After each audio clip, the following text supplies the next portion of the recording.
beat 'em ups this gen. Part 3. Number 1. Welcome back, ladies and gentlemen. I am back, and this will be part 3 of beat 'em ups of this gen. And I hope you're enjoying the series so far. Today, we'll start with number 1 on my list. Today, it's a game called Rock Zombie. And it is a 2-player co-op game with 3 girls you can pick up playing in a concert. And after they start playing in this concert, the people somehow get consumed by the music and they get possessed by demons and turn into zombies and ghouls. So, start playing in this endeavor. It is in 3D form, but the graphics are a little bit, you can tell they're very generic and low budget as far as the quality of the game.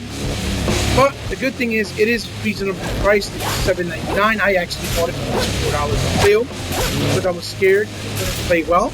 But oddly enough, it plays decent. It doesn't play too bad. And you have a nice little set of moves and love and even some magic powers. Rock Zombie is available for all systems, I believe, Nintendo and PlayStation, and this is the Xbox One version. It does have a lot of glitches, so be wary. You might have to contact Microsoft and ask for updates because the game, I think, was never really polished or kept getting updated by the actual developer. But if you can get it for, a decent price like a sale and you pick it up, it's good to add to your collection. Obviously, it is very heavy metal themed, so the music is very metal inspired. So for those who like metal, that's a cool thing as well. And it really looks like a 3D Dreamcast. Harkens back to that type of style and era. So I recommend Rock Zombie. Number 2.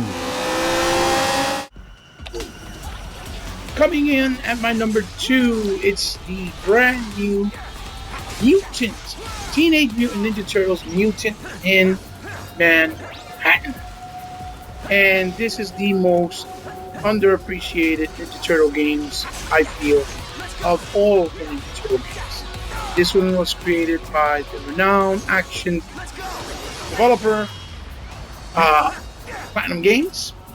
And as much as I don't like a lot of Platinum Games' decision, I think the combo system in this game is very robust and absolutely amazing. It's very dynamic, it's completely fast-paced with a lot of combo options.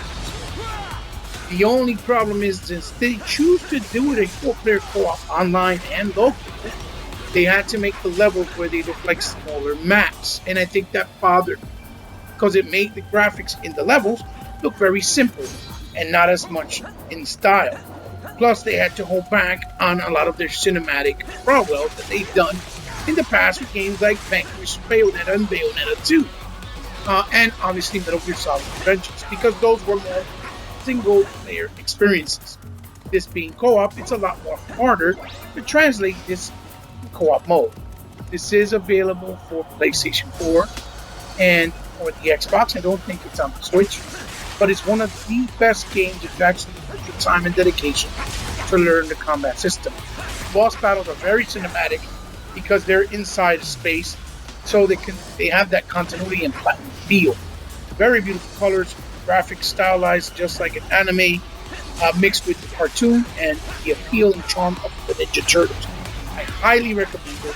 Very underappreciated. Take a look. Number 3. And here we have, coming in at my number 3 for this video, is none other than A King's Tale, a Final Fantasy 15 short story.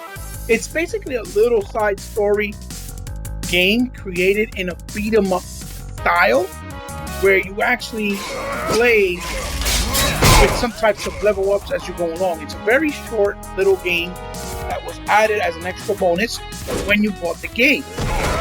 But you could also buy it separately in the Xbox store. I never really dove into it deeply, but I played for a little bit the first couple of levels, and it's quite fun. It does feel like the Final Fantasy world, universe as you're playing, and it does have a counter combat system to make you feel kind of like you were playing in the old school style of turn-based, even though it's free roam hack and slash with a little sprinkle of beat 'em up. So the art style is 8-bit, as you can see, but the character designs is definitely in the Final Fantasy realm, mythos, and universe, which is very appealing and charming in and of itself because it's respecting the source material, even though it's in a smaller digital form and in a pixel form, 8-bit style to be exact. So it's fairly cheap. I believe it's like $5 or maybe $10. So if not for anything, you're a Final Fantasy fan and you want to add it to your collection, it's probably like an hour or 2 hours long, maybe at most, because I haven't finished it, to be honest. But for that price, I think it's worth putting to your library. One, if you're a beat 'em up fan, and two, if you're a Final Fantasy fan. It's a win-win. Really can't lose. Check it out. Number 4. Coming in at my number 4, a game that doesn't need an introduction, the crown jewel of all beat 'em ups, the creme de la creme, possibly the greatest franchise in beat 'em up history.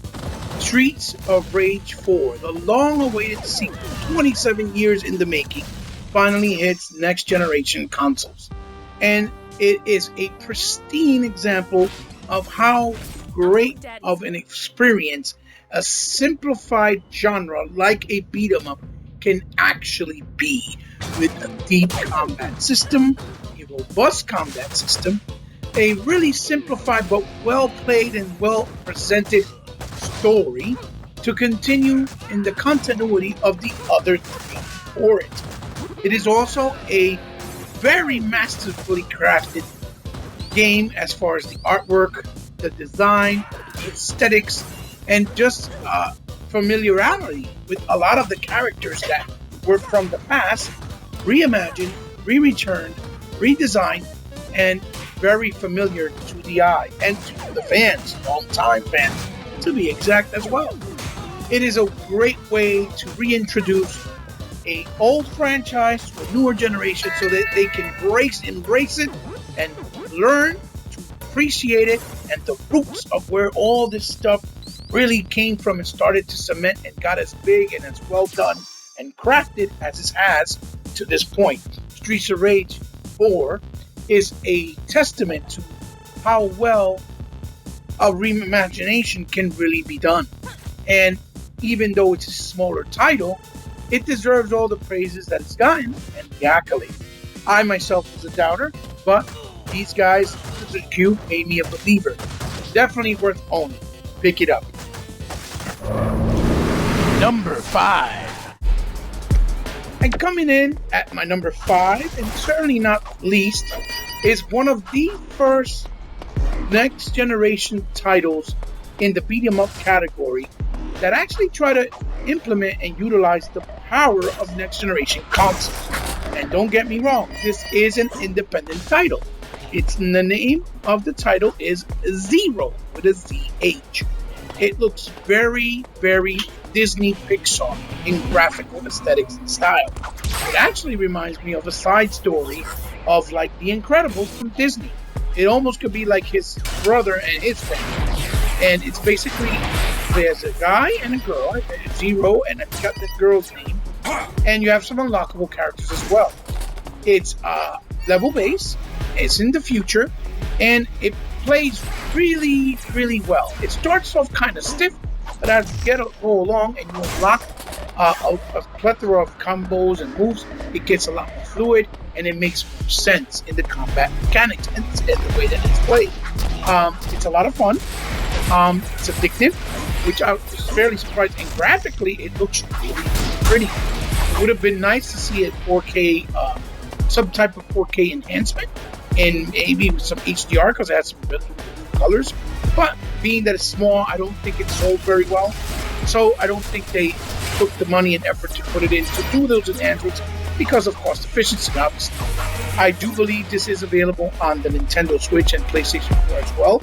I'm not sure about Nintendo, but I think it is.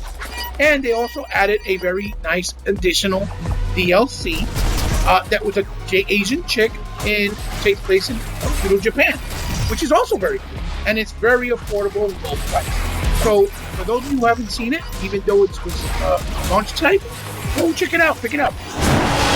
Sala is closed. Thank you for watching.